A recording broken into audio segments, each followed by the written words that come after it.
Tu tiens l'élection pour le lieu exclusif de la politique. Et je tiens que la politique a lieu partout sauf là. Mais comment ça se fait? On ne devient pas chef parce qu'on le mérite, andouille.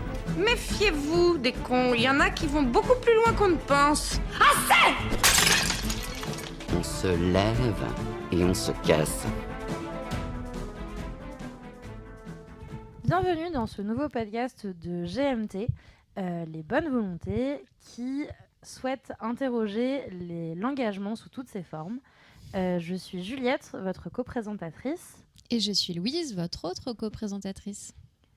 Notre premier cycle traite de l'engagement le plus évident, qui est l'engagement électoral.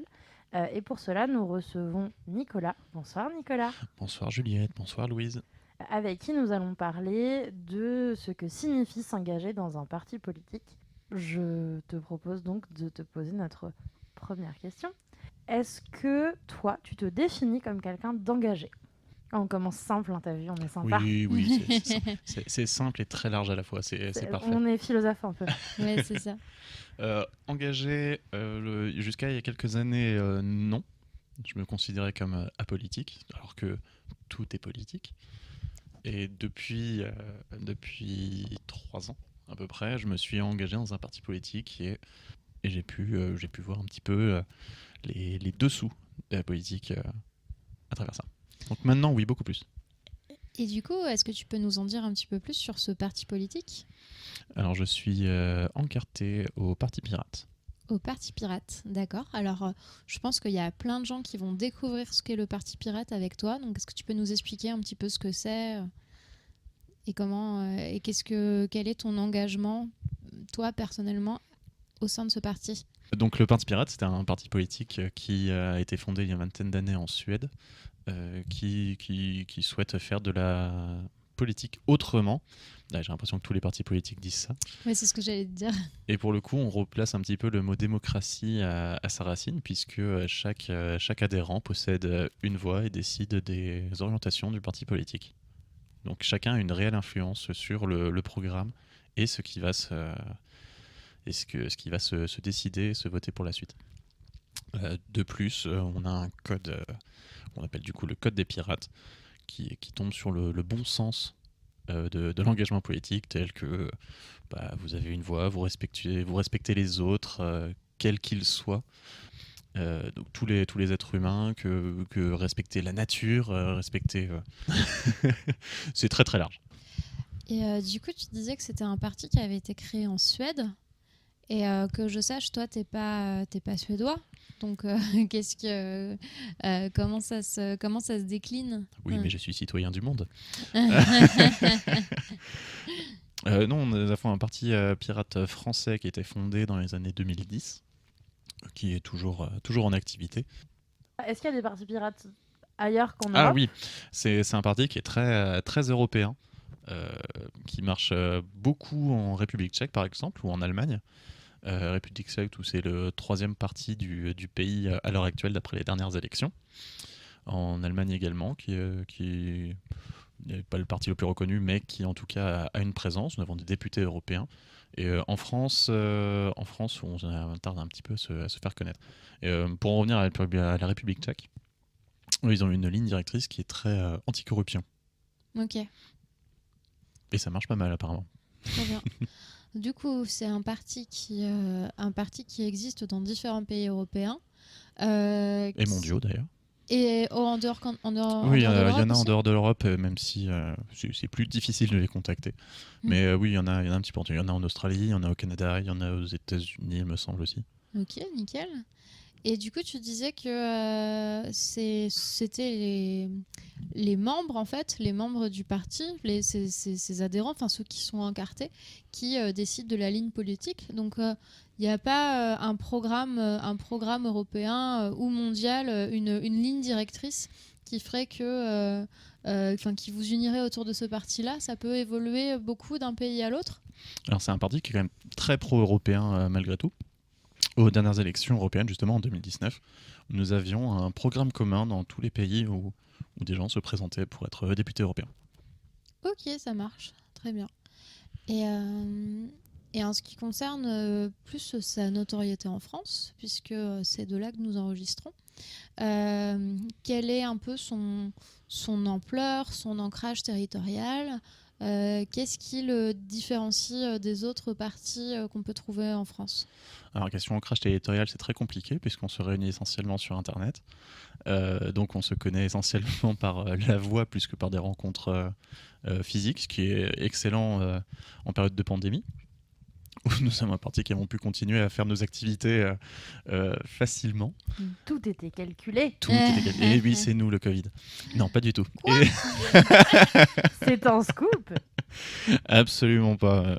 Mais ça nous a permis de discuter encore plus, vu que le peu qui était encore qui avait des activités venait plus souvent. On se réunit sur Discord essentiellement. C'est en accès libre, donc tout le monde peut venir discuter. Ok. Donc toi, tu te définis, quand on te pose la question de ton engagement, il est d'abord politique parce que tu es encarté au Parti Pirate. Mon engagement était compliqué déjà, puisque je me retrouvais pas particulièrement dans les partis politiques dits traditionnels en France. Et en faisant quelques recherches, je suis tombé un peu par hasard sur le Parti Pirate, justement. J'ai commencé à m'intéresser un petit peu parce que je me dis, un parti politique qui travaille beaucoup sur l'univers informatique, sur les libertés individuelles, la démocratie, le partage du pouvoir en soi. Je trouvais ça assez original et je me dis, mais pourquoi pas aller voir et aller lire un petit peu plus. Et en discutant avec des membres, justement, je me suis dit, mais en fait, on s'entend très très bien. on a une même vision et c'est très intéressant. Pourquoi pas prendre une carte et voir ce que ça donne. Ok, et du coup, tu as pris ta carte il y a 3 ans, c'est ça? C'est ça, oui. Et depuis, comment est-ce que ton engagement se matérialise au sein du Parti Pirate? Très vite, je me suis porté volontaire pour être candidat aux européennes en 2019. Ah ouais, donc on est quand même sur du bel engagement là. Oui, de passer de rien du tout à candidat aux européennes, oui. Après, en un temps assez limité. Très limité, oui. Oui, pratiquement juste après avoir pris ma carte. La question se posait à ce moment-là. Mon engagement s'est traduit déjà en étant candidat aux européennes en 2019, sachant qu'on n'allait pas, pour la plupart, pas être élu, puisque nous sommes un tout petit parti politique avec de très faibles intentions de vote. Néanmoins, on a représenté à peu près 35 000 électeurs en France, ce qui est quand même une base pas trop mauvaise pour un parti strictement inconnu. Mais pas tant que ça, puisque le Parti Pirate, au final, revient très régulièrement dès qu'on parle de droit sur Internet ou de démocratie dite liquide. Je mets des très gros guillemets là-dessus. La démocratie liquide, tu dis? Oui. Qu'est-ce que ça veut dire? Démocratie liquide ou délégative, il n'y a pas de nom vraiment posé. Mais grossièrement, il s'agit de chaque adhérent possède un droit de vote qui a la même valeur que la personne à côté de soi. Je veux dire, on est vraiment tous égaux. C'est un principe fondamental chez les pirates. Nous sommes tous égaux.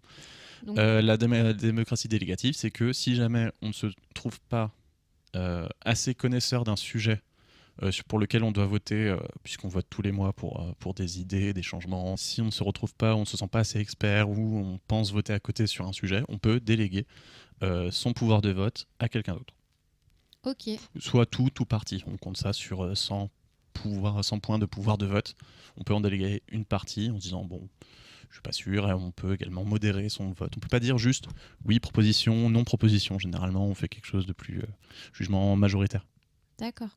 Donc, par exemple, si moi je suis dans le Parti Pirate avec toi, qu'il y a une délibération sur la santé et que moi je n'y connais rien alors que toi tu es infirmier, je peux te dire tu votes à ma place uniquement sur ce sujet-là.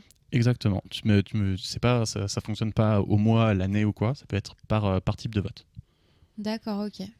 Mais est-ce que c'est quoi la différence entre faire ça et donner une procuration à quelqu'un pour qu'il puisse voter à ta place? C'est exactement la même chose. D'accord, ok. Donc toi, c'est étonnant ce que tu racontes parce que toi, tu disais que tu n'étais pas du tout même intéressé par la politique. Pas du tout. Et que tu as découvert ce parti un peu par hasard en faisant des recherches sur Internet. Mm-hmm. Et, mais quand même, tu as fait des recherches sur Internet. Donc ça veut dire qu'à un moment donné, tu t'es dit, j'ai envie de creuser un peu et de voir l'offre qui m'est proposée.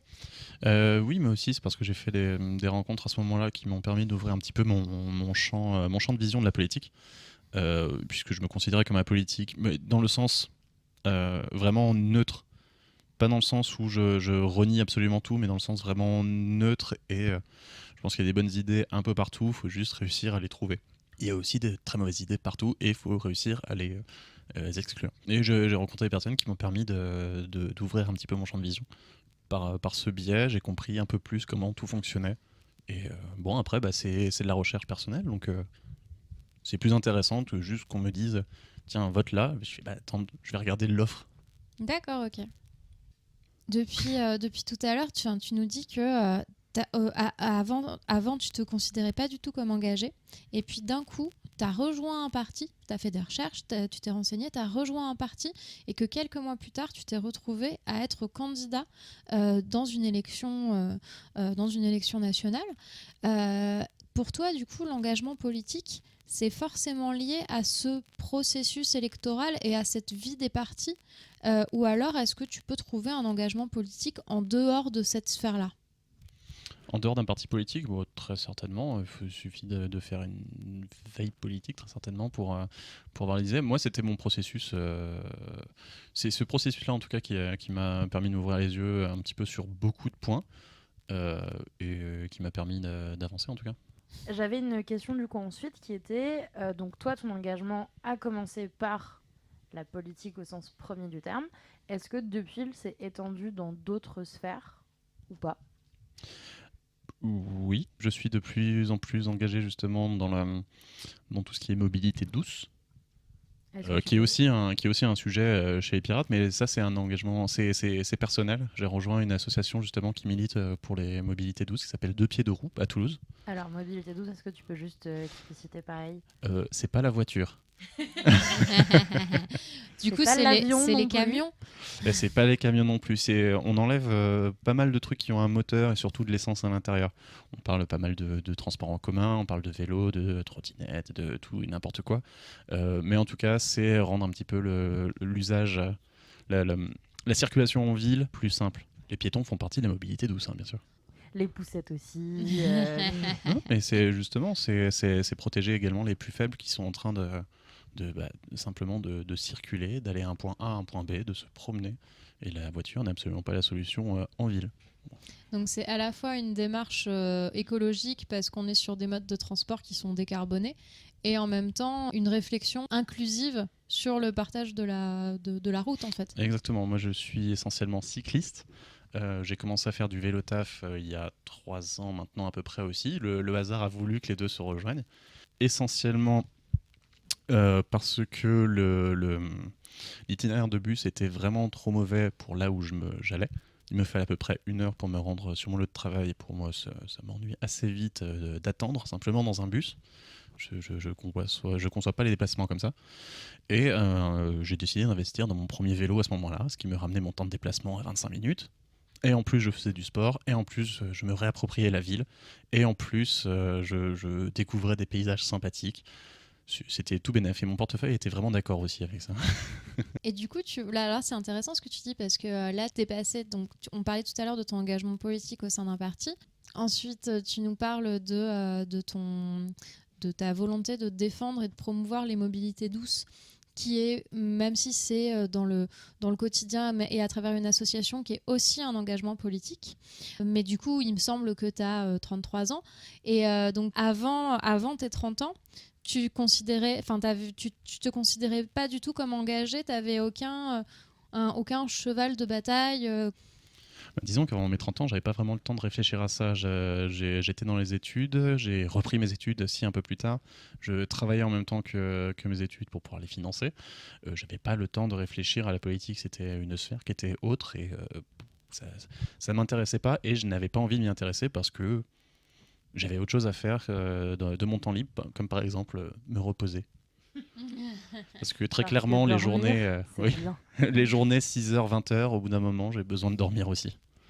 Oui, donc toi, du coup, à partir du moment où tu as décidé de t'engager, où tu as eu un peu le déclic de l'engagement, donc à la fois sur un engagement sociétal et un engagement politique, ça a été assez radical. Tu t'es engagé très, très fortement d'un coup.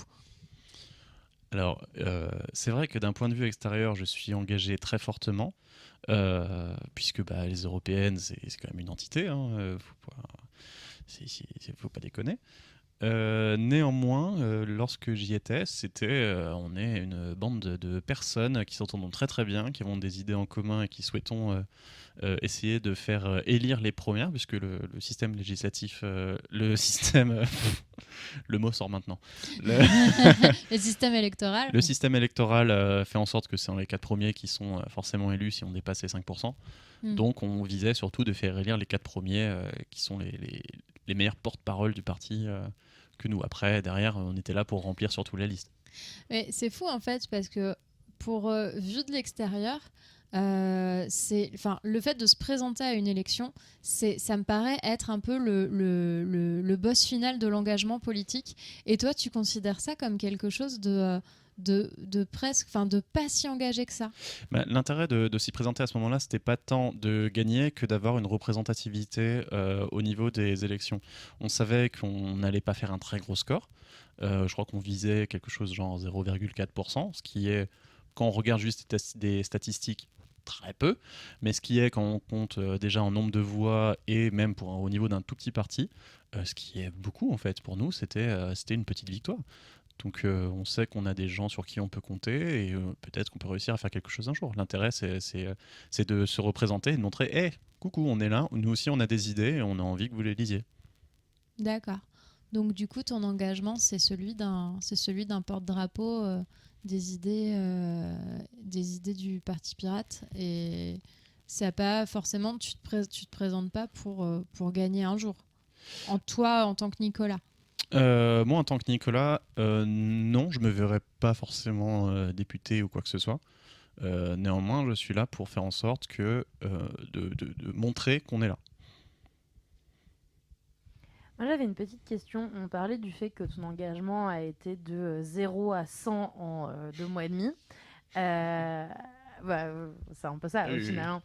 Et moi, je voulais savoir, est-ce que dans ton entourage, avant ça, est-ce que tu as grandi dans un milieu engagé ? Est-ce que tu as eu, je sais pas moi, des parents qui avaient un engagement ou qui étaient citoyens engagés du monde, ou des potes, ou de la famille, même, je sais pas, une tata, un grand-oncle, ou est-ce que au contraire, t'as été... Ou est-ce qu'au contraire, tu as été le premier ou un des premiers dans ton entourage ? D'aussi loin que je me souvienne, non. Mes parents ne sont pas particulièrement engagés. Ils ont leurs propres idées, qui ne sont pas les miennes. Du moins, quand on en a discuté très récemment, en fait, ils ont été très fluctuants sur leurs idées et leur montrer des nouvelles façons de voir. En tout cas, ils ne sont pas forcément d'accord avec moi, mais au moins, ils ont réfléchi sur le sujet et c'est intéressant. Du coup, les discussions sont de mieux en mieux. Sinon, c'est très radical, mais il faut leur montrer une deuxième façon de voir. Ouais, ça c'était la question que je voulais te poser après, mais du coup, si ça t'embête pas, je veux bien qu'on se reconcentre sur ma première question qui était... Autant pour moi. Pas de souci. Qui était, est-ce que donc t'as été... Non, ils sont pas engagés. Voilà, donc t'as plutôt un entourage pas engagé. Et du coup, quelle a été leur réaction au début ? Et en fait, ma deuxième question auquel tu as déjà commencé à répondre a été, est-ce que tu as vu une évolution dans ton entourage, pas des gens que tu as rencontrés via ton engagement politique, parce que c'est encore un autre type d'entourage, mais dans les gens que tu connaissais déjà avant, est-ce que tu as vu une différence à partir du moment où toi tu t'es engagé, où tu as montré cette voie avec des guillemets que moi j'ai fait avec les doigts ? C'est très podcastien ça. Alors J'ai mis un audio guide, donc ça passe. sur la famille, ils étaient très étonnés que je m'engage déjà, puisqu'ils n'étaient pas forcément au courant de ce que je pensais ou quoi. On habite à une certaine distance, donc on n'a pas des discussions de tous les jours. Quand on est ensemble, on ne discute pas forcément politique. Hein, c'est pas le centre principal d'intérêt. C'est plus sain pour tout le monde des fois. Oui, beaucoup plus. Et du coup, le fait que je m'engage pour les européennes leur a permis de s'y intéresser en tout cas. Le point a été réussi, qui était intéressez-vous à mes idées. Après, que vous soyez d'accord ou non c'est pas le plus important. Le plus important, c'est que vous pensiez, vous intéressiez à autre chose. C'est pas le plus important que Votre vous ligne pensiez directrice. comme moi, mais si vous pouviez penser comme moi, ce serait pas Non, mal. chacun a ses idées et c'est très important d'avoir des idées différentes justement pour avancer. Là, l'intérêt, c'est regarder, posez-vous la question. autre chose existe. Et justement, moi, pardon. Et du coup, j'ai enchaîné sur une deuxième partie de la question qui est le reste de l'entourage, pas que la famille, puisque j'ai beaucoup d'amis aussi que je vois également, qui connaissaient beaucoup le fait que j'étais apolitique et que ça m'intéressait pas, et que d'un coup, il y a eu un revirement à gauche, j'ai envie de dire, qui a été étonnant pour eux, mais du coup, j'avais beaucoup plus de documentation et de faits et de recherches scientifiques à leur porter, et de documents à leur faire lire, et beaucoup plus de données à apporter. Beaucoup d'eau au moulin, beaucoup d'eau. Et sur des sujets qui ont pu s'y intéresser aussi. Et bon, ce sont des amis, donc forcément, ils sont un peu d'accord, sinon on s'entendrait pas toujours. Mais des fois, ça arrive qu'il y ait des points de blocage, mais c'est intéressant d'avoir des points de blocage, justement, parce qu'on peut en discuter, et pas se donner des preuves, mais se trouver des recherches, faire des recherches, et pas se convaincre, mais en tout cas montrer qu'il y a d'autres façons de voir. Et par contre, ils se sont beaucoup plus politisés aussi, sans s'en rendre compte. Ils font les blagues à ma place, des fois. Ouais, donc du coup, tu as été un peu l'initiateur d'une partie de ton cercle qui n'était pas forcément politisé avant. Et est-ce que tu as, j'allais utiliser des mots très marketing, mais est-ce que tu as constaté une transformation de l'initiative d'engagement dans ton entourage ou pas? Ou tu es toujours un des seuls encartés de ton entourage initial, on va dire? Non, de ce côté-là, ça n'a pas beaucoup bougé. Mais en tout cas, ils s'intéressent aux idées, c'est le plus important. Ouais. Puis du moment qu'ils votent pirate, après... Du coup, après les européennes, qui a quand même été un peu le climax de ton engagement, qu'est-ce qui s'est passé après? Est-ce que tu as été un peu engagé sur les élections locales? Et puis après, les partis ont aussi une vie en dehors des élections.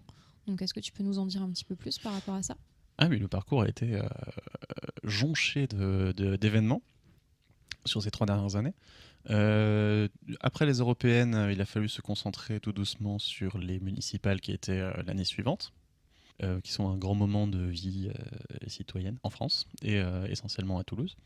En m'intéressant un petit peu à la vie politique toulousaine, j'ai entendu parler d'Archipel Citoyen, qui avait des idées assez proches de la façon de fonctionner des pirates. Et je me suis dit que j'allais au moins y jeter une oreille, parce que on n'est clairement pas assez à Toulouse en pirate pour faire une liste. On s'est engagé du coup dans le collectif Archipel Citoyen. Enfin, je me suis engagé avec d'autres pirates à Archipel Citoyen, puisque l'idée était de monter une liste citoyenne, donc non politique à la base. Enfin, quand je dis non politique, sans parti politique, pour monter une vraie liste citoyenne. Néanmoins, les partis politiques s'y sont intéressés également, ce qui était une bonne chose, puisque ça donnait une belle représentativité de la gauche également. Il y a eu LV qui a rejoint le mouvement, il y a eu la France Insoumise également, pour citer les plus grosses générations aussi, je crois. Tu confirmes? Tardivement, mais oui. Enfin, il y avait quand même des jolis noms qui se sont rapprochés de la liste. Il y a eu un joli melting pot de tout ça. Bref, j'aimais beaucoup l'idée qu'il y ait des gens qui soient tirés au sort directement dans la ville, pour aussi représenter les citoyens et les citoyennes qui sont justement pas forcément intéressés par la politique, mais un petit peu quand même, et qui souhaitent changer les choses à leur manière. Du coup, tu t'identifies un petit peu à cette façon de faire. Ah oui, le fait que ce soit quelque chose qui soit très proche et très local, ça par contre, c'est vraiment en mon nom propre que j'ai voulu le rejoindre dans un premier temps, parce que je trouvais l'idée très intéressante. J'en ai parlé quand même au Parti Pirate en disant je ne souhaite pas faire de liste pirate à Toulouse, puisqu'à ce moment-là, j'étais également dans un groupe toulousain de pirates. Je disais, on ne souhaite pas faire de liste à Toulouse, on a trouvé quelque chose qui pourrait être intéressant. Et j'ai soumis l'idée, et j'ai soumis au vote de tous les pirates, du coup, au niveau national, l'idée que le Parti Pirate puisse être représenté au sein d'Archipel Citoyen. Et du coup, le vote a été accepté. Le Parti Pirate fait partie d'Archipel Citoyen jusqu'aux dernières nouvelles, il me semble. Ok. Nous étions 2. Après, il y avait une sélection, etc. Mais c'est vrai que selon les prochains invités, on en parlera beaucoup plus. Oui, vu qu'il y a vraiment un ancrage toulousain à Archipel Citoyen, hein, forcément. Il doit y en avoir 2-3 qui passent. Ouais, on va peut-être pas autant, mais en tout cas, oui, on aura l'occasion de revenir sur la question. Mais du coup, donc oui, là, tu nous parles encore d'élections, ce qui est logique hein, dans un parti politique. Mais du coup, est-ce que le processus est le même pour chaque élection? Est-ce que le parti tente de monter des listes ou de rejoindre des projets à chaque élection? Est-ce qu'il y en a où vous pouvez dire Joker, moi celle-là je la sens pas? Comment ça se passe? Complètement, oui. En fait, on met au vote également, quand les élections se rapprochent, le fait qu'on y participe ou non, dans un premier temps. Là, par exemple, pour les présidentielles, on va plutôt partir sur un non, à première vue. La décision n'a pas été prise, mais je suis très curieux d'avoir le résultat final, puisqu'on peut toujours être surpris d'un vote au final. C'est tout l'intérêt. Les législatives, il y aura très certainement des oui pour y aller. Dans ce cas-là, il va falloir trouver des volontaires pour y aller, pour représenter le Parti Pirate. Par exemple, pour les européennes, je reprends le plus gros exemple parce que là, j'ai été le plus investi, donc je vois vraiment les dessous. Il y a eu beaucoup de négociations pour que d'autres partis nous rejoignent en faisant une liste pirate, premièrement. Et finalement, on a réussi à faire une liste entièrement pirate interne, donc on a pu partir en notre nom propre à l'abordage. Néanmoins, ça arrive que, justement, comme Archipel Citoyen, on rejoigne d'autres listes parce qu'on trouve les idées intéressantes et la façon de faire intéressante. J'ai juste une petite question. Est-ce que vous êtes obligé d'employer des termes pirates de manière récurrente ou pas? Parce que sinon, il y a vraiment une occasion hyper ratée et c'est un peu dommage. Oui, limite, on fait trop de jeux de mots entre nous, donc on essaie de calmer le jeu, puisque je parle d'un groupe toulousain de pirates, alors que très clairement, entre nous, on dirait qu'il y a un équipage à Toulouse. Oui, et puis moi, j'ai déjà... On va pas se mentir, Nicolas, on se connaît un petit peu. Un tout petit peu. J'ai déjà entendu parler, effectivement de ton équipage pirate. Il me semblait même qu'un temps, tu étais désigné en tant que capitaine Occitanie du Parti Pirate. Tout à fait, mais capitaine ne veut pas dire chef. Capitaine veut dire je m'occupe un petit peu de discuter aux réunions et de faire président de séance, plus qu'autre chose, puisque je n'ai pas plus de pouvoir que quelqu'un d'autre. Je suis le point de contact. Si on veut discuter avec l'équipage, venez vers moi. Mais sinon, c'est le seul... Oui, tu es le représentant. Je suis le représentant à ce moment-là. Oui. Et encore, je suis coordinateur plus ouais. que représentant, puisqu'on peut avoir également des porte-paroles qui sont géographiques. Puisque après, on a 0 représentant. On est sur des porte-paroles qui amènent les idées. Mais sur les jeux de mots pirates, notre grand slogan il y a quelques années, c'était, même on continue de le sortir un petit peu, c'est « Vous aimez nos idées, piratez-les ». C'est marrant parce qu'on n'a pas tant parlé des idées que ça. Alors, tu as souvent dit pendant la soirée que c'était un parti de gauche. Pour toi, ça semble évident parce que tu es dedans, mais tu nous as plus parlé de la façon de faire qui était horizontale, participative et qui pouvait évoluer en fonction des idées des personnes. Néanmoins, pour toi, est-ce que c'est important que ça soit un parti de gauche? En tant que tel, non, c'est pas important que ça soit un parti de gauche. Nous le sommes parce qu'au final, ceux qui se représentent dans les idées et le code sont des gens de gauche, même si nous avons des adhérents qui ont plutôt des influences côté centre-droit. Mais on va vraiment notre spectre est de centre-droit à extrême gauche au final. Donc c'est tout un échantillon, et c'est des idées communes de gens qui vont du centre droit à l'extrême gauche, qui font en sorte que si on prend le point médian, c'est à gauche.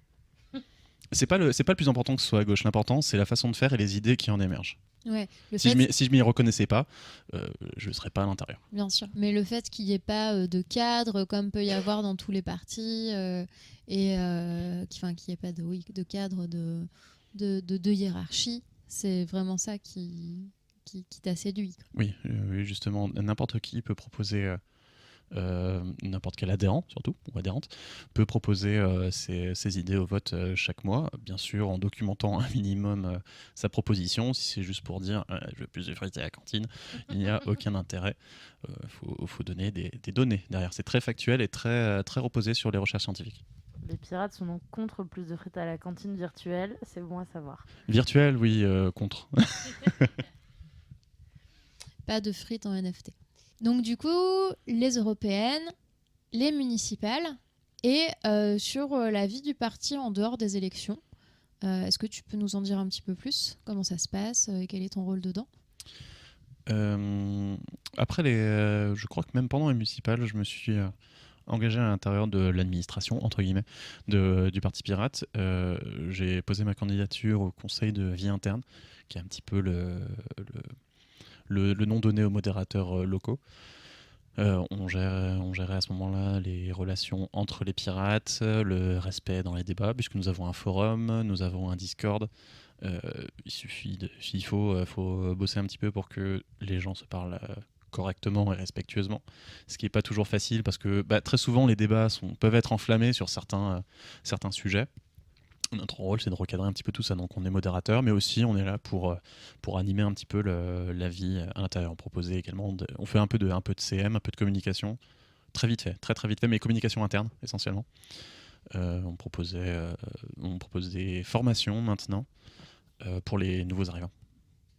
Ça a été pendant 1 an à peu près engagé à l'intérieur du conseil de vie interne. J'ai pris congé de ce conseil puisqu'après c'était la pandémie et je me sentais plus de tenir ça. À ce moment-là, j'ai longtemps été tout seul puisqu'il y a eu beaucoup d'émissions à ce poste-là. Et maintenant, il y a une équipe de 3 personnes qui, s'ils écoutent ce podcast, je les salue et ils font un travail exceptionnel. Formidable. Et du coup, aujourd'hui, qu'en est-il? Je surveille toujours un petit peu de loin les activités. Je vote tous les mois dans le cadre de l'Assemblée permanente. Mais je participe beaucoup moins sur Discord parce qu'il y a quand même un flot d'informations qui est ininterrompu et extrêmement grand. C'est difficile de tout suivre. Il faut choisir les sujets qui nous intéressent le plus ou sur lesquels on a envie le plus de s'intéresser et de s'investir. Je suis de loin un petit peu, mais en tout cas, mon engagement, après, mes idées sont toujours là et je me mets à jour sur les nouveaux votes, etc. Ok, ça marche. Et comment est-ce que tu vois du coup ton engagement dans l'avenir? Toujours au Parti Pirate ou alors est-ce que tu penses qu'il va prendre une forme différente de la forme qu'il a pu prendre ou de celle qu'il a aujourd'hui? Pour l'instant, je m'y sens bien, j'ai pas de raison d'en partir. J'aime ce qui s'y fait, j'aime surtout la forme des choses et la manière dont ça se déroule. Avant les idées. Là, il y a les présidentielles et les législatives qui arrivent. Il y a très certainement y avoir quelque chose qui va s'y passer. On devrait pointer le bout de notre nez à ce moment-là. Très bien, on a hâte de voir ça. Moi, j'avais juste une petite question parce que je j'ai pas peut-être à tort, mais j'ai pas l'impression qu'on ait parlé on a parlé de combien d'électeurs il y avait eu du coup aux européennes, mais est-ce que tu as une idée plus ou moins précise, ça peut être très vague aussi, de combien de membres il y a dans le Parti Pirate en France? Alors, je n'ai pas accès à cette information puisque c'est au CVI, je connaissais puisque je m'occupais de la newsletter régulière pour rappeler qu'il faut voter, donc je voyais à peu près le nombre de mails que j'envoyais. Ça se situe entre 300 et 500 selon les périodes électorales. Ok. Il y a toujours des pics au moment des élections. Ok, oui, donc au final, 35 000 électeurs pour 500 membres, c'est quand même un beau ratio. Hein. C'est pas mal. On peut faire mieux. C'est honnête. Eh bien, écoute, merci beaucoup d'avoir répondu à notre flot ininterrompu de questions. Avec grand plaisir. Pour enchaîner, on propose à nos auditeurs un petit quiz organisé par Louise, à qui je rends le micro pour qu'elle explique les règles. Merci Juliette. Alors effectivement, à chaque numéro du podcast des bonnes volontés, on va vous proposer un petit quiz. Alors un petit quiz, c'est-à-dire que vous pourrez jouer chez vous, mais on ne prendra pas en compte vos résultats. Hein. Je vais clairement faire jouer notre invité et ma co-présentatrice ici présente. Le quiz changera un petit peu de forme en fonction de l'invité, en fonction de la thématique qu'on aura choisi de traiter, ou alors en fonction des affinités de l'invité qui sera présente. Moi, je sais... Si on l'aime pas, on ne fait pas de quiz. Et même que, ouais, voilà, on peut même ne pas faire de quiz si nécessaire. Moi, je sais de sources sûres que, en dehors de son engagement politique, Nicolas est un zikos. Il aime la musique et c'est tout naturellement que pour ce premier quiz, j'ai décidé de préparer un blind test. Un blind test, étant donné que la thématique de la session, c'est l'engagement politique d'un point de vue électoral, la thématique du blind test du jour, ça sera les chansons de campagne, les musiques de campagne, les musiques politiques, les musiques qui sont liées très fortement à un parti politique ou à une élection en particulier. Vous voyez, vous-même, vous avez compris J'ai déjà des chansons en tête. On en a tous et toutes des chansons en tête. Justement, généralement, ce sont des grands moments et on va voir du coup si vous connaissez vos classiques. Mais à mon avis, vous allez être pas mal surpris. Pour ce premier quiz politique, donc c'est peut-être un polyquiz, comme j'ai envie de l'appeler, c'est négociable. Juliette, on n'est pas du tout obligé de garder ce nom-là.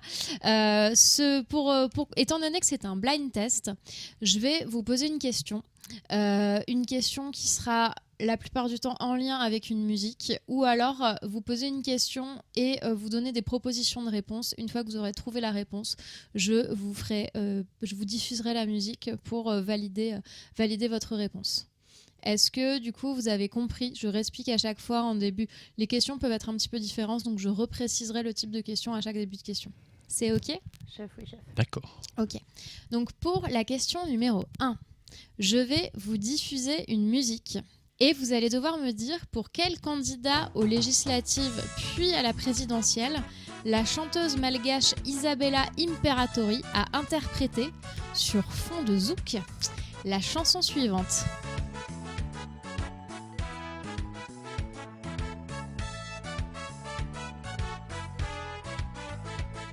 Les politiciens, c'est la grande aventure. Au diable les lecteurs, c'est la loi des coquins. Entre les pots de vin et les fausses factures, je te tiens, tu me tiens. Oui, mais c'est trop drôle. Pendant ce temps-là, le pays se dégrade. Puis à un moment donné, elle va le dire. Et c'est l'immigration. Non. Ministre tout fier. C'est très étonnant sur du zouk d'ailleurs. Du coup, je vous vois lever des grands yeux. Est-ce que vous l'avez entendu, mais est-ce que l'un de vous veut donner une réponse? Je te l'offre parce que vraiment, je crois que tu l'as spoté bien avant moi. Ou moi, jusqu'au bout, j'avais un doute de non, mais c'est pas possible, elle l'a pas fait pour de vrai. Je pense que c'est Jean-Marie Le Pen. Et c'est une bonne Oh là réponse. là là, sur du zouk. Mais ouais, incroyable. Mais moi, ce que je me dis, c'est qu'il a fallu payer quelqu'un, genre une équipe et une meuf malgache qui a dit oui, j'accepte de chanter ça. C'est pour ça que j'ai vraiment précisé sa nationalité dans l'intitulé de ma question, parce que c'est incroyablement dissonant. Comme oui, alors en plus c'est assez fou parce que elle l'a écrite et cette chanson a été utilisée pour sa campagne aux législatives de 97, et comme il l'aimait bien, il l'a trouvée sympathique et entraînante, il l'a reprise pour sa campagne présidentielle de 2002. Qui a priori lui a apporté chance puisqu'il est arrivé au deuxième tour. Donc incroyable. Voilà. Si on avait un doute, en plus d'être un politique si on devait et voter un par homme rapport, lamentable, en plus ça, il a des goûts musicaux à chier. À chier. Si on devait voter par rapport aux chansons de campagne, il n'aurait pas fait autant. Ça se saurait. Voilà. Donc, je vous avais dit que vous seriez pantois. Ouais, j'ai hâte de connaître la suite. Très bien, très bien. Alors là, sur la deuxième question, ce n'est pas une chanson de campagne. Je vais vous parler d'un homme dont je vous avoue que j'ai découvert l'existence. Cet homme s'appelle Jésus. Absolument pas. Je n'ai pas fait la rencontre de Jésus. Pour parler On n'est pas du tout dans une émission sur l'engagement religieux. Alors tout le monde se calme. On va parler d'un homme qui s'appelle Luc Plamondon. Cet homme, il a un nom de bactérie. Pardon ? Il a un nom de bactérie. Il a un nom de Plamondon. bactérie. Mais Luc Plamondon, c'est Notre-Dame de Paris. Alors, Alors, je vois qu'on connaît ces classiques puisque Le temps des cathédrales, bien cet sûr. homme-là qui est né en 42 au Québec, c'est un producteur et parolier canadien qui est surtout connu pour son travail sur les comédies musicales Starmania et Notre-Dame de Paris. Ah, bien sûr, c'est plus ma génération Notre-Dame de Paris. Et L'avantage d'être mais jeune. par contre, ça peut-être que tu l'ignores, une de ses chansons est particulièrement connue dans la vie politique française, une chanson dont il est co-auteur. À votre avis, de quelle chanson s'agit-il ? Là, il n'y a pas d'extrait. Il faut que vous essayiez de deviner une je crois- chanson. Ah non, non, il C'est faut un qu'on blind trouve un test, il n'y a pas de chanson. Très bien. Ouais, il faut que vous essayiez de trouver un mec qui aurait pu écrire des chansons pour Starmania, pour Notre-Dame de Paris, pour plein de comédies musicales, a écrit une chanson qui a été reprise par un parti politique français. Et du coup, il faut qu'on trouve le parti politique. Le Il faut qu'on mieux... trouve le Qu'est-ce nom qu'il du faut mec. pour changer le monde ? Mais cet homme est incroyable! Tous ceux qui veulent changer le monde, venez marcher, venez chanter. Tous ceux qui veulent changer le monde, venez marcher à mes côtés. Que toutes nos voix se confondent dans un chant de fraternité. J'entends la révolte qui gronde Au cœur de toute l'humanité. pour que la terre soit féconde. À tout ce qu'elle a enfanté. Il est nécessaire que l'on fonde Une nouvelle société. tous ceux qui veulent changer le monde. L'avantage du déni traumatique, c'est que moi, ça disparaît de mon esprit.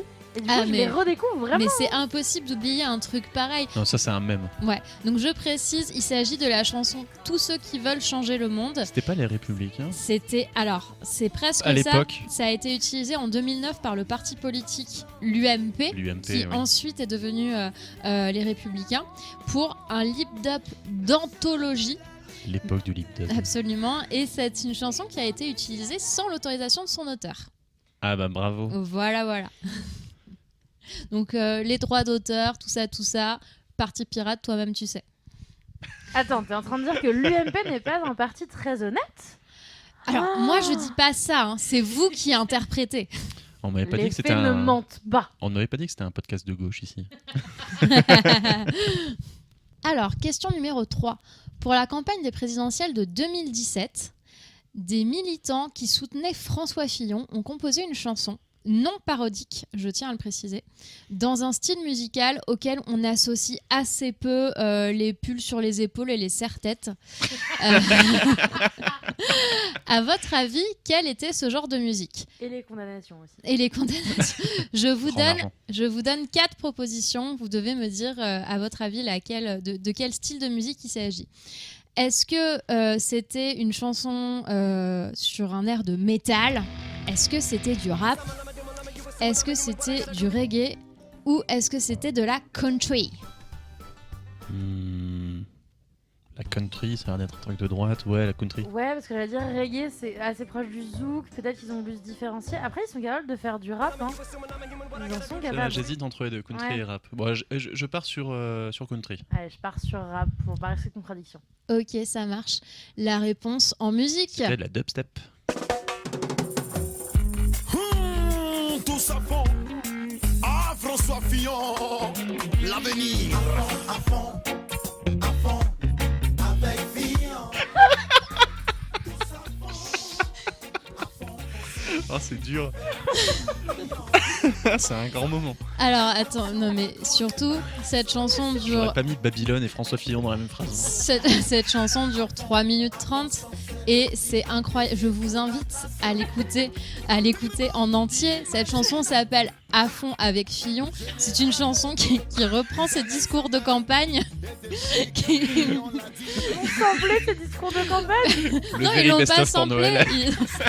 Ah non, mais franchement, faites ça chez vous. Parlez-en à vos amis. C'est incroyable. Parlez-en à votre médecin aussi, parce qu'après, pas compris, il faut un suivi psychologique. Hein. Complètement. C'était... voilà. Donc, comme... Donc, si on achète son album, est-ce qu'il nous rend l'argent ?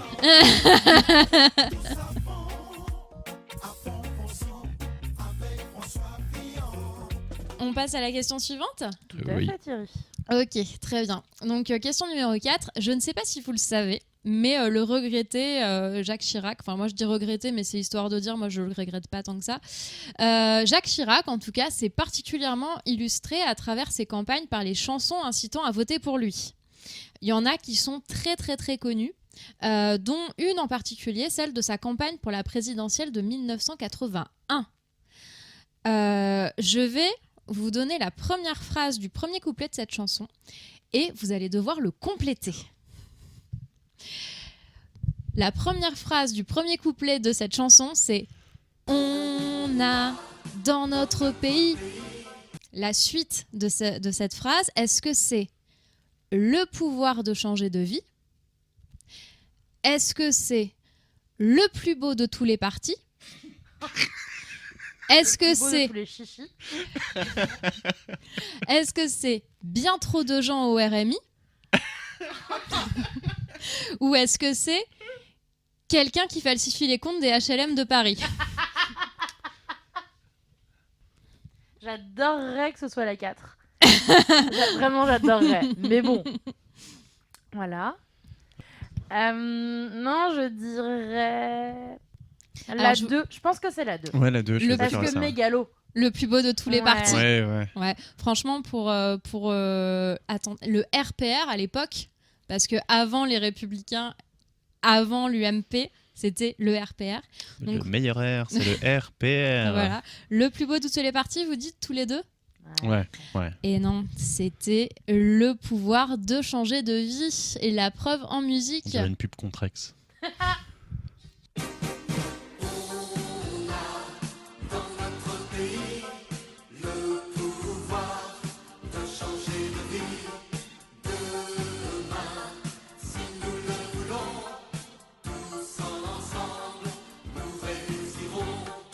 La France a besoin d'un homme de pouvoir et de conviction.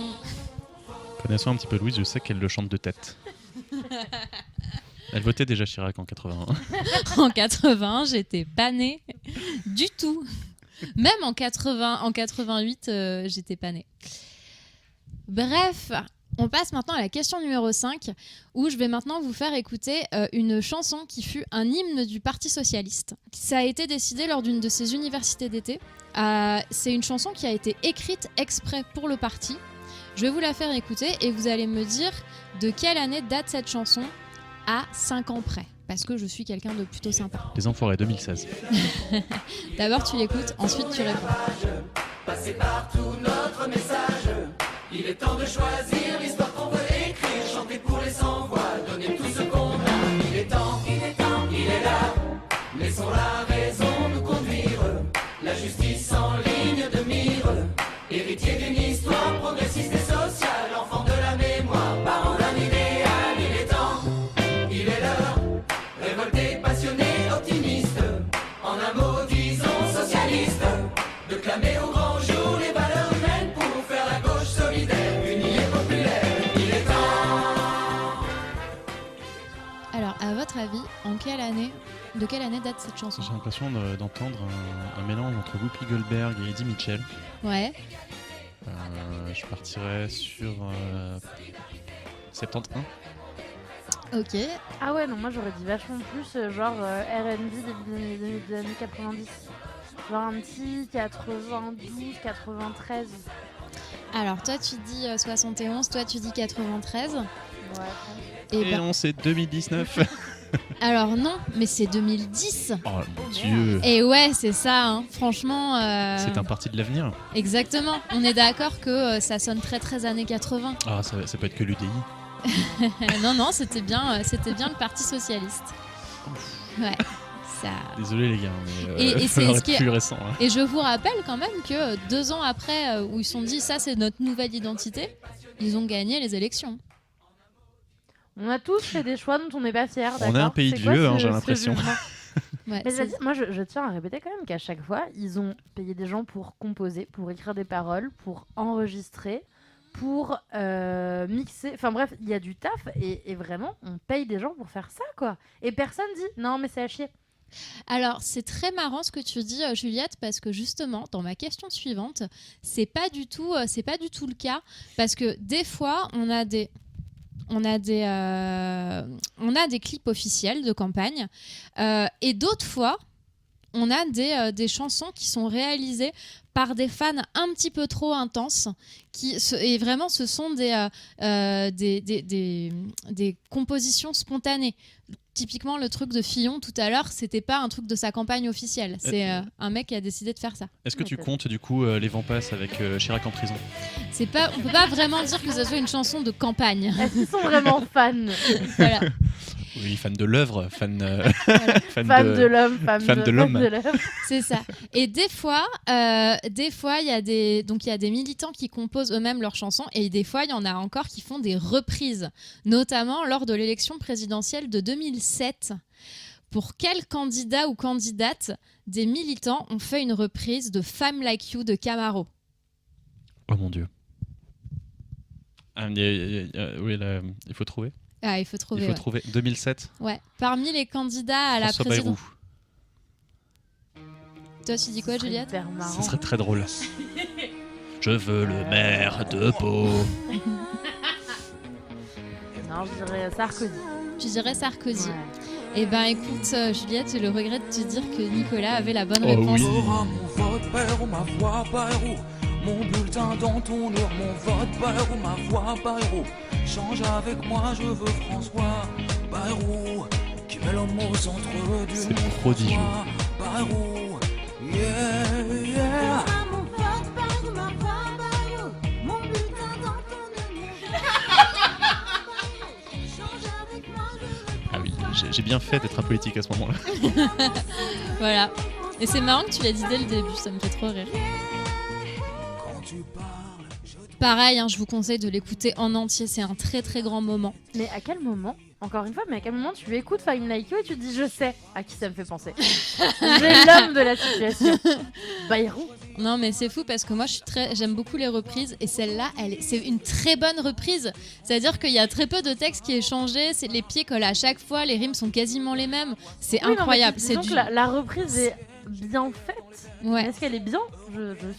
Permets-moi d'en douter. Mais quand est-ce qu'est sortie la chanson déjà de base de Camaro? 2003 ou 2004, je pense. Ouais, c'était déjà un petit peu passé de mode du coup. Ouais, déjà, tu vois, c'est ça qui est encore Enfin, plus je pense fou. que déjà en 2003-2004 c'était passé de mode. Ouais. Alors ne commence pas à badmouth Camaro, par contre. Parce que vraiment, à 2h du matin, il est très sympathique. Mais je suis Oui, sûre je qu'à ne 2h renie du pas un matin, Camaro. François Bayrou, il est très sympathique. Permets-moi d'en douter. Après un barbecue, je suis sûr qu'il est très sympa. Puisqu'il y a une reprise également barbecue de Camaro. Très bien. Et pour finir, je vous propose une dernière question. On va rester sur les fans hardcore des candidats et des candidates à la présidentielle. Il y en a qui trouvent aux candidats ou aux candidates des qualités politiques, et d'autres qui leur trouvent des qualités tout autres que celles nécessaires à un homme d'État ou à une femme politique, et qui utilisent qui composent des chansons pour littéralement leur déclarer leur amour. Je vais vous citer 4 titres et vous allez me dire lequel n'existe pas. Ça veut dire qu'il y en a 3 sur 4 qui existent? Absolument. Et merde. Ouh, j'adore ce genre de questions. Voilà. Est-ce que c'est À mon amour, une chanson qui a été écrite sur Benoît Hamon? Celle-là, elle existe, évidemment.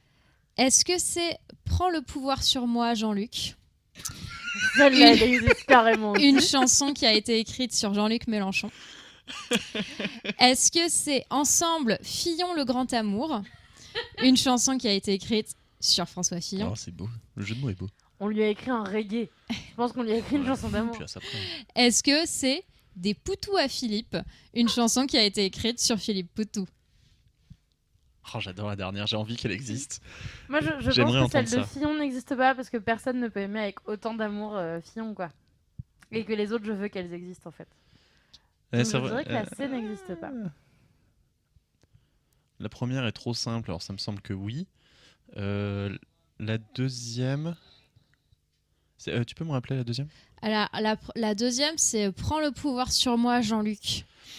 Ah, c'est cringe. Enfin, le titre est cringe. La chanson peut être très bien, mais le cringe est particulier. Moi, je voterais pour Jean-Luc. Ok. C'est Donc pas une toi, phrase tu que je dis tous les jours. Toi, tu votes pour Fillon. Toi, tu votes pour Jean-Luc. Oui. J'ai très envie que la chanson de Philippe Poutou existe et que ce soit pas Guillaume Meurice qui l'ait écrite. Non, c'est vraiment. On a dit que c'était des chansons de militants, quoi. Donc, je vous fais écouter 3 titres. Vous allez m'en dire des nouvelles. À mon amour, à mon amour. À mon amour, à mon héros. C'était pour Benoît Hamon, ça. Tu seras mon président. Tu seras mon amant. C'est une incitation au suicide. Là. les poteaux, lui faire du voodoo, lui faire les yeux d'eau. Je veux faire des poteaux, appeler les poteaux, des loulous, des babous. Je vais remplacer la chenille par cette chanson désormais. Depuis le débat, t'es devenu mon héros. J'aimerais que tu me parles mal, comme à tous ces héros. Vous l'écouterez tranquillement chez vous. Et enfin la dernière.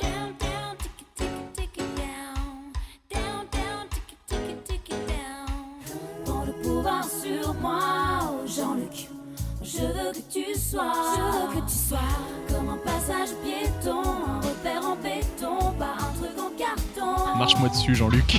Oh Jean-Luc, je te donne mes ailes pour te porter vers les présidentielles. Alors je précise parce que c'est alors sur toutes les autres sur à mon amour et des poutous à Je viens de Philippe. comprendre le jeu de mots à mon amour, ça y est. Bravo. Bien joué. Ce sont évidemment 2 chansons qui ont été composées pendant la présidentielle de 2017. En revanche, prends le pouvoir sur moi, Jean-Luc. C'est une chanson qui date de la présidentielle de 2012. Voilà, donc c'est... Et Ensemble, Fillon, le grand amour, ce n'existe pas. Peut-être que Pénélope lui a chanté, mais dans l'intimité uniquement, comme la plupart des trucs qu'elle faisait de toute façon. Je suis à la fois contente et en même temps, hein, je me sens un peu salie de gagner un point grâce à Fillon. Donc voilà, donc vous pourrez retrouver l'intégralité de ces musiques. Je sais pas comment on va faire. On peut vous envoyer les fichiers. Une playlist sur YouTube. Ah mais carrément. Je dois quand même dire que À mon amour, elle est très difficile à trouver. Elle a été supprimée de tous les comptes. Je pense que la personne n'assumait plus du tout. Alors que la voix est autotunée déjà pour qu'on ne la reconnaisse pas quand même. Hein. Je pense que tout le monde a renié son soutien à Benoît Hamon en 2017, le pauvre. Ça, c'est quelqu'un au chômage qui avait trop de temps et un TDAH qui vraiment avait une passion d'un coup soudaine et qui a regretté 10 minutes après. C'est sûr. Absolument, je pense. Mais en même temps, on peut la comprendre. Oui. Il était chouquinours. Je sais pas si c'est l'adjectif que j'aurais mis. C'est pas le premier qui me vient en tout cas. Très bien. En tout cas, merci beaucoup d'avoir participé à cette première édition du Polyquiz, non définitif, je le rappelle, sur ce blind test des chansons toutes pétées de campagne présidentielle. Je vous en garde quelques-unes au chaud pour une prochaine édition. Bravo. Pour féliciter Nicolas qui a gagné haut la main ce quiz magnifique, je tenais à t'offrir un token pour te rappeler ta présence dans l'émission. Un que tu peux pins donc parlant de désormais, Lionel Jospin. J'adorerais avoir ça. Il s'agit donc d'une enveloppe Puis-je qu'il va l'ouvrir donc tout à fait pouvoir ouvrir. Je mettrai évidemment une photo du dit cadeau. Magnifique. Il s'agit donc d'une pince à linge sur laquelle il y a écrit en paillettes LBV. Ah, c'est un B. Oui, oh, ouais, on fait des arts créatifs de niveau de maternelle, donc les B sont des carrés. Voilà, c'est oui, ce qui arrive. très bien. Et donc comme ça, tu auras un rappel que tu as été avec nous pour ce premier épisode. Je te prendrai en photo. Je serai éternellement votre numéro 1. Il y aura plein de vignettes en fait. Hein. Ouais, en plus, c'est incroyable parce que moi, si j'avais dû écrire une chanson pour déclarer mon amour à Benoît Hamon, j'aurais juste fait une reprise de Benoît Tourne-toi. Ça aurait été. Pas la ref parce que je suis jeune, encore une fois. Ok, très bien. Prends-toi ça dans la gueule, Louise. C'est les années 2000. Ouais.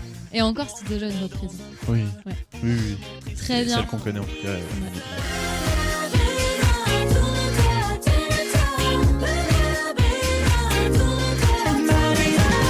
Est-ce qu'on passerait pas à la séquence suivante? Tout à fait. Merci beaucoup Louise pour ce quiz absolument merveilleux qui va nous laisser des images et des sons traumatiques en tête pendant des semaines. Et donc du coup, je vous propose de passer à notre dernière séquence qui sont nos recommandations culturelles autour de la thématique de l'engagement électoral ou politique ou juste l'engagement en général. Pour vous présenter la situation, Louise a ramené 2 bandes dessinées. Enfin, une bande dessinée et un livre jeunesse. Je vous propose qu'on commence donc par elle, puisque c'est encore celle qui est la plus préparée face à l'adversité qu'est la question. Absolument. Merci Juliette. Alors moi, en fait, je vous ai apporté une BD pour pouvoir vous parler d'un livre pour enfants. Puisque pour pouvoir introduire un petit peu mon propos, il y a 4 ans, j'ai découvert une BD que je trouve absolument incroyable qui s'appelle Les Vieux Fourneaux, qui est dessinée par Paul Coé et écrite par Wilfried Lupano. C'est une bande dessinée qui parle de 3 vieux amis, et quand je dis vieux, c'est pas juste qu'ils se connaissent depuis longtemps, ils se connaissent depuis longtemps, mais ils ont tous les 3 plus de 80 ans. Dans le lot, il y a un ancien syndicaliste, un globe-trotter et un anarchiste forcené qui utilise sa vieillesse comme arme d'emmerdement massif dans des manifs et qui a constitué un groupe d'anarchistes qui s'appelle Ni yeux ni maître et qui va en manif et qui va dans des événements de droite juste pour faire chier les gens en étant vieux. Déjà, je trouve le concept absolument incroyable. Donc je vous invite évidemment à lire cette BD si vous ne la connaissez pas encore, mais surtout, c'est pas de ça que je voulais vous parler. À l'intérieur de cette BD, il y a un personnage qui s'appelle Sophie et qui a un théâtre de marionnettes qui s'appelle Le Loup en slip et qui raconte des histoires pour enfants. Il se trouve qu'après le succès de cette BD des Vieux Fourneaux, il est sorti plusieurs éditions de cette histoire du loup en slip. Donc c'est vraiment un livre jeunesse. Hein. C'est fait par les mêmes créateurs qui ont écrit Le Vieux Fourneau, mais on est vraiment pour un public jeune. Il y a à l'heure actuelle, il y a déjà 5 ou 6 tomes, et c'est très intéressant parce que ça permet aux enfants assez jeunes de les éveiller à certains engagements, notamment l'inclusion des personnes mises un petit peu au banc de la société, la déconstruction de certaines croyances, puisque typiquement le premier tome parle du fait qu'on a très très peur du loup dans les bois, alors que en fait le loup n'est pas méchant, c'est juste qu'il a froid, et à partir du moment où une chouette lui tricote un slip, il devient hyper gentil. C'est si mignon, et surtout c'est si drôle. C'est hyper marrant aussi de lire ça quand on est adulte et qu'on veut le lire à ses enfants ou à ses cousins ou à ses nièces et filleuls. Est-ce que ça veut dire qu'il faut offrir des slips aux personnes politiques pour qu'ils soient un peu moins méchants ? Un peu moins frileux du cul, tu veux dire? Moi, je pense que ça peut être une bonne idée. Et du coup, c'est plein de jeux de mots. Tout le temps. C'est hyper drôle, et ça parle du coup de l'inclusion des personnes exclues, du fait de changer son regard pour la pauvreté, du véganisme, des théories du complot, avec énormément d'humour. Et du coup, je vous conseille d'offrir ça à tous les enfants que vous pouvez croiser. Merci pour cette recommandation. Nicolas, petit pirate, as-tu des recommandations ? Bien sûr, lorsque vous m'avez parlé de recommandations autour de l'engagement, je n'ai pas trouvé grand-chose autour de moi. Néanmoins, qui ont un fond politique sans parler de politique, ça reste toujours intéressant. Et étant un très gros geek, je me suis intéressé aux jeux de rôle essentiellement. J'en ai 2 qui sont venus en tête assez rapidement. Tout d'abord, Capitaine Vaudou, qui parle de piraterie, avec beaucoup d'idées qui sont déjà présentes à l'intérieur du Parti Pirate, telles que l'inclusion, le fait que tous les sexes soient égaux, la répartition des richesses. Il y a beaucoup de... beaucoup d'idées qui sont très intéressantes à l'intérieur à développer. Tout le monde est vraiment égaux et c'est intéressant de le soulever, peu importe qu'on ait une jambe en moins ou du sexe opposé de la personne d'en face. Tout le monde a la même capacité et aura le même argent à la fin. Ce sujet me tombait sous le sens, évidemment, pour le nom de pirate. Mais également, j'ai pensé à Paranoia, qui est un jeu de rôle un peu parodique, puisqu'il nous parle de la cybersécurité à outrance et surtout de la vidéosurveillance beaucoup. Ça se passe dans un complexe, dans une dystopie où un grand ordinateur surveille absolument tous les citoyens, tous les citoyens, quoi qu'ils fassent, et tout le monde a le droit de tuer son voisin à partir du moment où il dévie un tout petit peu des règles. Donc indirectement, oui. Ça doit créer une sacrée paranoïa. Et on retombe là-dessus. Et évidemment, ça dénonce pas mal tout ce qui est caméra de surveillance à outrance dans les rues, le fait qu'on soit fliqué de plus en plus, le fait d'avoir des applications gouvernementales qui ont accès à toutes tes données personnelles, tous anti-Covid. Pardon, je me racle un petit peu la gorge, où il faut faire très attention à ces données en ligne. C'est tout un fond qui n'est pas dit, mais qui est extrêmement bien suggéré et qu'on comprend très facilement sans mettre en cause les auteurs. Et c'est très intéressant à jouer. On rigole beaucoup autour de ce jeu. Du coup, on est d'accord que pour régler la situation, il faut donc offrir des écharpes et des slips aux gens pour apaiser tout le monde pour une fois qu'ils aient le chaud. On peut mettre des slips sur les caméras, sinon comme ça on voit beaucoup moins. 2 en 1, c'est ce qu'on préfère. Et toi, Juliette, est-ce que tu as des recommandations ?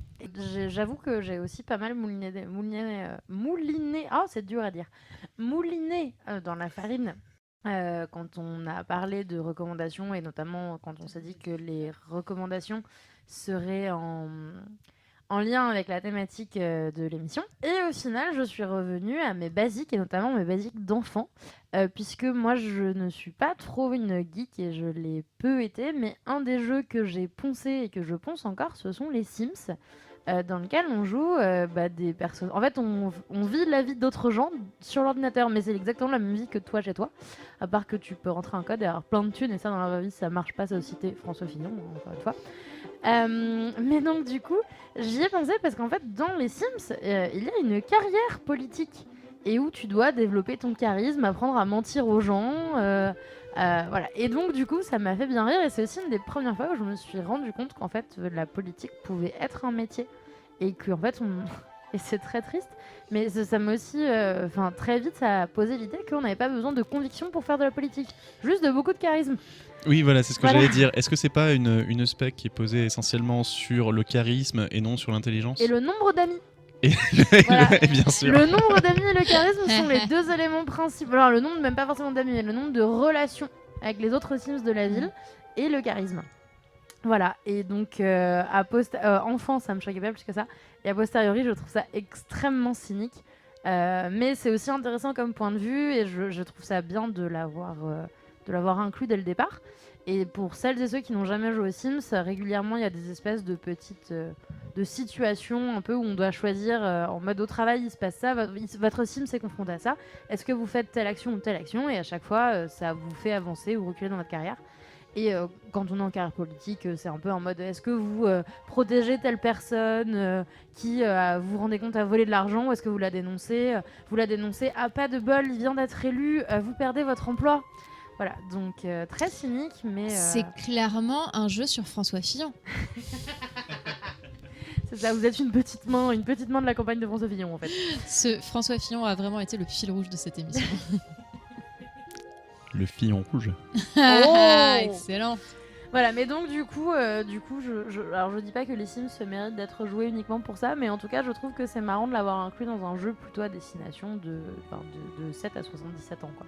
Tu veux dire que c'est une vision beaucoup trop cynique pour qu'elle soit présentée à des enfants ? Non, je trouve ça bien justement parce que encore une fois, quand tu, en tout cas moi, peut-être parce que j'y ai pas pensé, hein, c'est un peu impossible aussi que d'autres l'aient vu, mais moi enfant en tout cas, je me rendais pas forcément compte du cynisme et je me disais plus, ah c'est marrant, je pensais pas que c'était un métier. Et maintenant, avec le recul, je dis wow,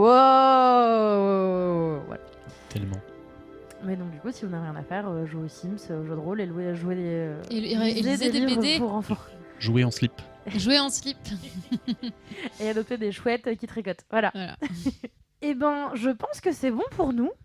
Effectivement. Merci beaucoup Nicolas d'avoir accepté de te prêter au jeu, de répondre à nos questions. Surtout en plus d'avoir été le premier à avoir accepté de répondre à nos questions. Merci de votre invitation, Louise et Juliette. Ça fait très plaisir d'être là pour ce pilote. Bien, le plaisir est partagé. Merci beaucoup à vous de nous avoir écoutés. Merci Louise de m'avoir comme co-animée.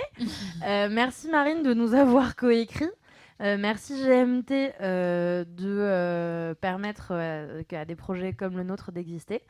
Et puis, si tout se passe bien, on se retrouve dans un mois pour le prochain épisode des Bonnes Volontés. Au revoir. bientôt. Bonne soirée.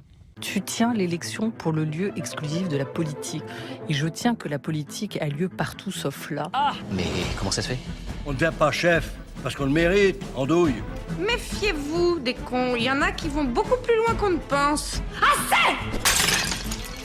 On se lève et on se casse.